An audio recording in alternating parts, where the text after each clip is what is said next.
Welcome to the AHDC podcast series, Health Design on the Go. I'm your host, David Cummins, and today we're speaking to Florence Wong, who is a PhD candidate at the University of New South Wales in Australia. Based in Hong Kong, Florence has a background in architecture from the Hong Kong University and has grown her career in the world of sustainable architecture. Florence is currently doing her PhD on mass timber construction and investigating its feasibility in hot and humid Southeast Asian cities. We look forward to speaking to Florence today about her research in the world of sustainable architecture. Welcome, Florence. Thank you for your time. Hi, hello, David. How are you? Good, thank you. The world of sustainable architecture in Australia is still relatively new in the global scale. For some countries, they have been talking about sustainable architecture for decades, as it's probably just grown to probably more mass understanding and mass, I suppose, group thinking towards sustainable architecture in Australia. But how long have you been interested in the world of sustainable architecture? I've been working for many years in Hong Kong with a developer, and at all the time, since after 2000, I think, I got myself involved in Hong Kong, the Institute of Architects, and joining green tours to take a look at what sustainable architecture is talking about. So while I'm having my full-time career, I'm paying attention to the development of this sustainable architecture and buildings.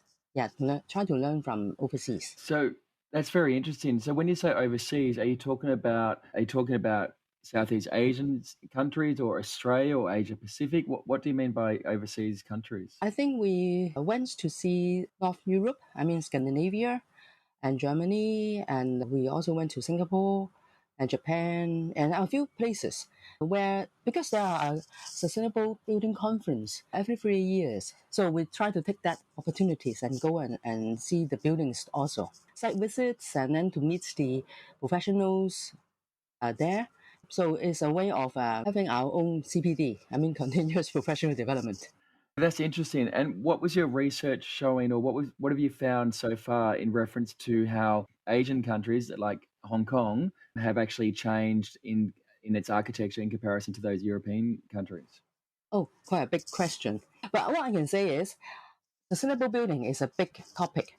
But these days, I'm focusing more on the mass timber construction. And from my early days that I learned from the sustainable buildings overseas, we are not paying attention to timber yet at all, I would say. And in Hong Kong, we are focusing on our own projects, day-to-day works. I understand the government is trying to, the industry is trying to learn from of us to upkeep our knowledge and hence to how to contribute to the people, the industry here in Hong Kong. And then I think the chance is not that much because of the high land price here and then the time and the cost risk that we need to deliver in a very short period of time for all the projects. So we sort of following some path dependency in a way to deliver our projects. And there is comparatively with overseas countries, there is not many completed projects that I can say can achieve this. Because currently, this day, for example, in Singapore, we learned that there are 19 zero carbon buildings, net zero buildings. But in Hong Kong, we have one zero carbon buildings by public. And then the industry is trying to work on it. But we are facing with a lot of constraints. The government is also trying to push it and with the policy in place. But I think if we need to compare, we still need to do more. I can't speak on behalf of the government, but from the industry, from as architect, I think my group of fellow architects are very eager to help and then to pursue further sustainable construction in Hong Kong. But we need to have the chance. So I'm lucky enough to have the chance to step aside, not to involve myself in full-time projects these days. So I have the chance to learn more, and that's why I take up this PhD research in Australia. And what is that research showing at the moment? So I know you're halfway through your PhD. What exactly are your findings thus far? Firstly, I need to understand how this Astinberg construction is coming, because in Hong Kong we do not have much history of this, and I want to see what's the good thing of this construction. And then I find that is it a direction that worth going to? And then if it's so good, should I bring it to Hong Kong? And also to see how it to adapt itself before we can have it built in Hong Kong. I think because all the country situations are different, not just the government's policy, but also the industry, the people's experience, and also the physical environment, maybe the climate. That's why you see my topic includes the hot and humid climate here. Because these days I find that the mass timber have flourished in the Western country like Europe, UK, North America, in the US and Canada. Those are more of a temperate climate, drier and cooler. And but in also in Australia, it's picking up very quickly. And it had Queensland and also Brisbane, which is quite closer in the climate as in Hong Kong and Singapore. That's why in my research, I have chosen to compare these three cities, Hong Kong, Singapore, and Brisbane, trying to see how this timber construction can really be feasible in these places. And I can see that the market in Europe and North America is very busy with timber. They are very busy already. And in Australia, they are picking up very quickly too. And then they are having tall buildings, tall timber building proposals in Adelaide and in Perth, not just those already built in Brisbane as type like the 25 King. And also in Sydney, there is another one, the Atlassian Tower in Central Station, that is going to start the construction work this year. They got approval. They're going to start construction work this year. So it's up to 40 stories high. There's a hybrid building. Yeah. So all these trends of the mass timber construction overseas. And then because in the Southeast Asian country like Singapore and Hong Kong, we have a lot of development construction, property development. We have a lot. But we are using a lot of concrete and steel. That is carbon emission is very high. If we can learn to bring the mass timber construction into our cities, we hope we can help to reduce carbon emission in our industry. I think this is the big thing, how to build it sustainably. And also another thing is mass timber construction is helping the industry to modernize in a way, because through digital construction, digital design, and then construction, we are moving from a construction site into a prefabrication, like an industrialization of the construction industry. We talk about the construction 4.0. And so this is a way to help to build efficiently too, and with a high quality and precision. And this is a whole new thing that I think we should grasp the opportunities to learn things and then to try it out here, say using some pilot projects, or at least before that, to bring the knowledge into our industry so that more people here will be aware of the world trend and then will step outside their regular practices so that they can learn how the world is moving and then what is more suitable in Hong Kong. This will take a lot of time. In Singapore, they have the government pushing it with incentives and policies. But in Hong Kong, we are still trying to discuss it with the government. So I think we'll do it step by step. We are not pushing it too much, but we know there's a lot to do.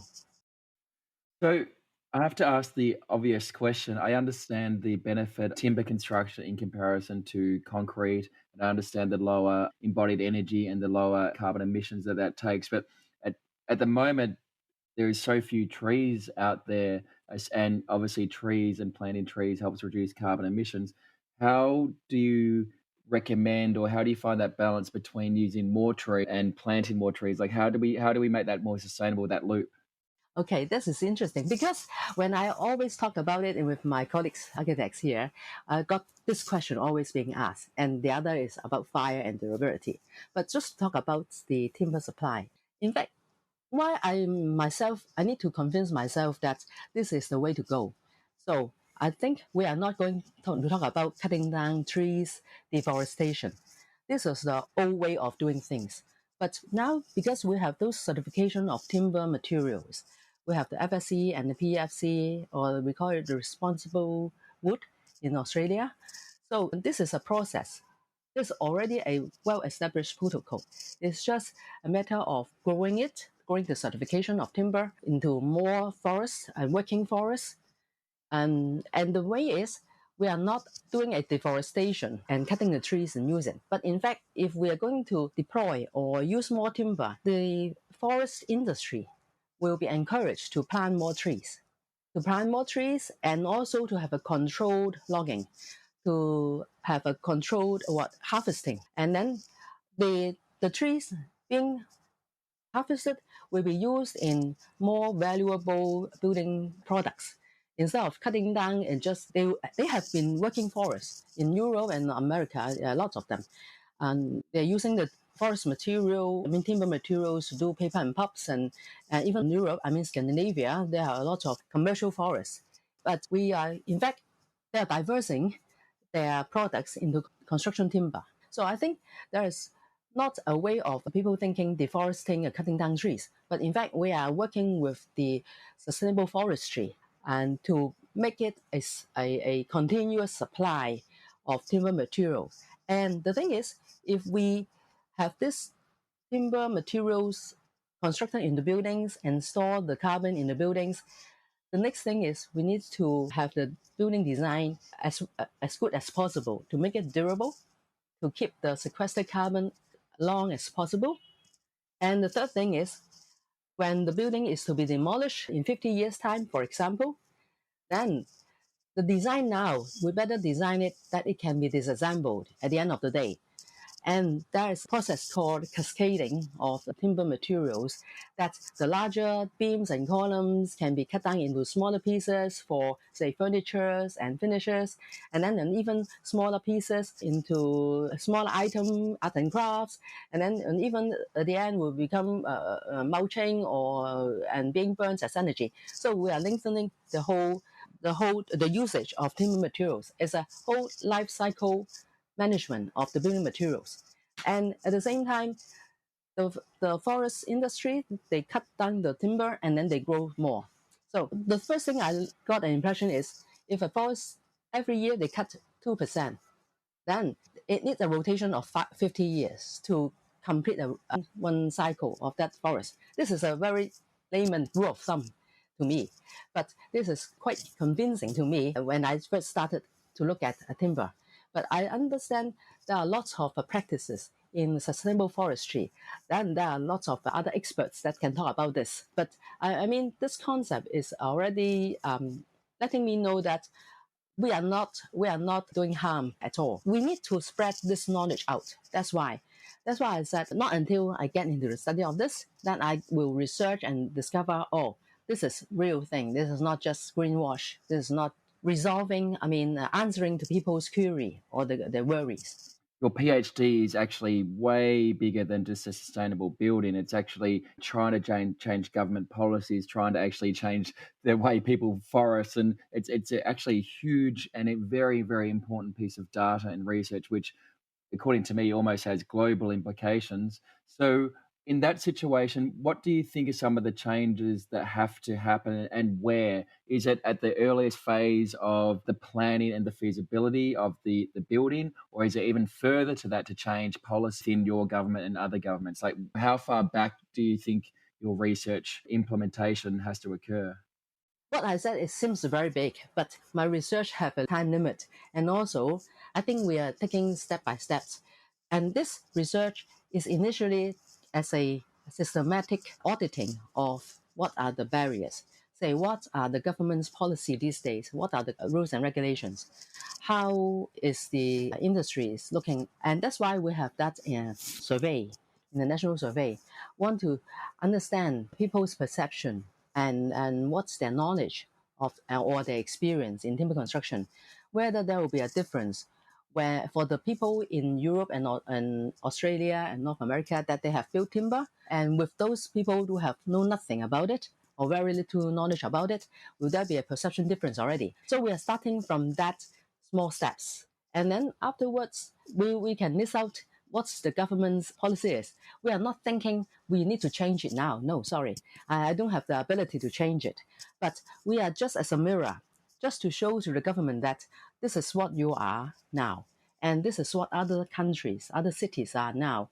This is what they are doing. This is what we are doing. We are just tabulating all these factors, and then let the policymakers to think about it.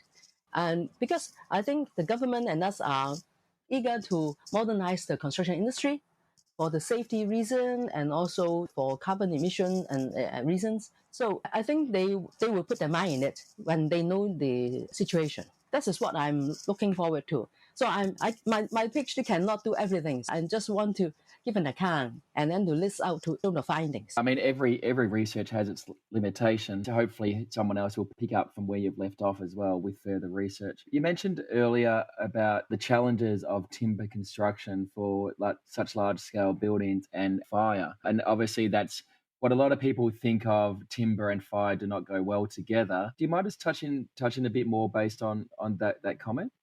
In fact, all the buildings need to be protected from fire, all right? And strangely, timber is protecting itself by fire, by charring. Steel members, you need to have fire coatings, protection coatings on the outside. And timber, by charring, is protecting itself, is insulating the heat from the internal. So they are protecting themselves by sacrificial charring. And if we need a column, say 200 by 200, so we need to increase the size. The structural engineer can calculate it for us. How, for 1 hour or 2 hours fire, how thick we need to add on to the size of the structural timber. I think many people you will use another comparison is when you're doing a BBQ in Sydney, in Australia, we always do BBQ. If it's a small sticks, 2x4, timber frame, lightweight frame sticks, you can burn it very easily. But if you are putting a big log in it, it will not be burned so easily. So this is the difference between lightweight frame and then the mass timber. And that's what I see the merits of mass timber in their tackling the fire problem. And so this is not, I think people would be scared by the big fires in Chicago, in London, those things. And even the Grenfell fire in London, it's nothing to do with timber. When they see this, they will relate it to timber. So this is a misconception, we can say. So one of the things that we want to find out from the survey is also to see how deep is this misconception. And for the fire, it is controllable, it's predictable. And then even if the timber structure itself being burned locally, it can be removed. I mean, the damaged parts, the charring can be removed and then repaired, and by adding on new timbers to protect it later. The other thing is there are other ways to protect the timber structure before the building regulations can change so quickly. For example, in Canada or even in Australia, you see some buildings, say the first early one is Forte and also at the Monterey, they are protected by fire-rated gypsum boards, giving them the 1 hour fire rating. That's the building required for the government approval. Because at the very beginning, it's a bit hard to convince the government too. And this is another way we call it encapsulation to protect the timber. But it's not as good because it's hiding, covering the timber structure, which we really want people to see the timber itself. So it's just like the 25 King in King Street in Brisbane and the International House and Damaru House in Australia. These are exposed timber. And also, we understand many researchers and big companies, Arabs and even Wood Solutions in Australia, they are doing fire tests for open plan offices and for a real one-to-one scale office floor and things like that to demonstrate to the government, to authority, and also to gather data to see how the fire will perform in this key building, I mean mass timber buildings. So there are many things being carried out in the R&D, and so they proposing larger and larger scale timber buildings is based on real research and calculation. So they're building on this data. So they would be safe. The government will also have an eye on it. And the last thing is, people will say that, okay, we will have the building protected by sprinkler, okay? But I think sprinkler can be one of the protection, but we cannot rely on the sprinkler because we always know that sprinkler can malfunction.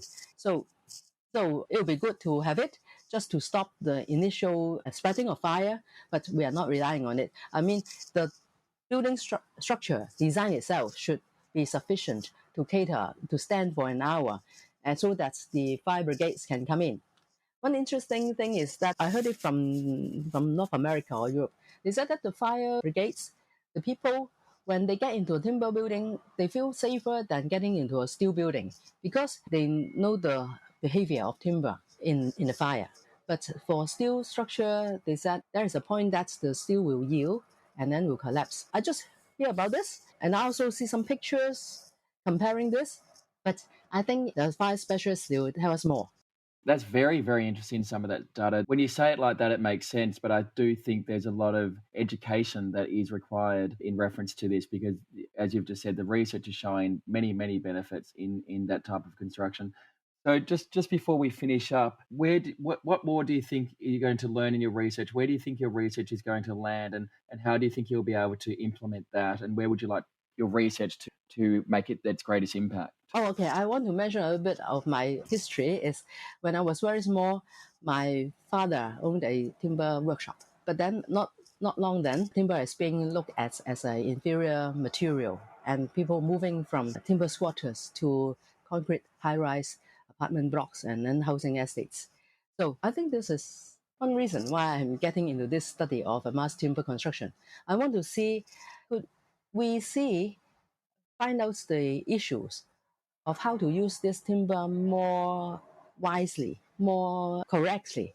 I mean, with the good design, detailing, and specification, so that I think timber is a gift from nature. In fact, people inherently like to get close to nature and want to touch wood. That's why you see a lot of mimicking timber patterned. It sounds. I was going to say it sounds like you've got no time because you've got so much research happening. But I mean, it's just very, very impressive. I've tremendously enjoyed listening to you today. I think that your research is world changing, and I also think that it has tremendous implications not only for the Hong Kong and Asia Pacific region, but for Australia and the world. And I do wish you all the best with your research because I think it's amazing, and I can't wait to read it when it's finished. Thank you for your time, Florence. Thank you. You have been listening to the Australian Health Design Council podcast series, Health Design on the Go.